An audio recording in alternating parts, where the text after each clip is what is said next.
अरे क्या हुआ, कहाँ जा रही हो? मैं हमेशा के लिए ये घर छोड़ के जा रही हूँ। अरे पर हुआ क्या है? आपने देखा नहीं क्या कि आपके माँ ने मुझे कितना खरी खोटी सुनाया। अब इस घर में मैं और नहीं रह सकती। मैं जा रही हूँ अपने मायके। अगर आपको मेरे साथ रहना है तो आप सब कुछ छोड़ के मेरे साथ चलो।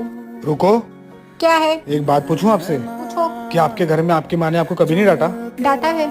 अच्छे के लिए डांटा या बुरे के लिए? वो मेरी माँ है तो अच्छे के लिए ही डांटेंगी। वाह, तुम्हारी माँ। वैसे तो लड़कियां कहती हैं कि सास उनकी माँ की जैसी होती है, लेकिन वही सास अगर उनके अच्छे के लिए उनको थोड़ा सा डांट दे, फटकार दे, तो उनको इतना बुरा क्यों लगता है? देखो, ये हर घर की कहानी है। हर घर में थोड़ा सा तकरार, थोड़ा सा झगड़ा होता रहता है। इसका मतलब ये तो नहीं कि आप घर छोड़ के चली जाओ।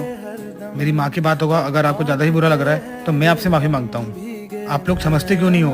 अगर मैं अपनी माँ को छोड़ूंगा तो तकलीफ मुझे होगी, अगर आप मुझे छोड़ोगे तो भी तकलीफ मुझे ही होगी।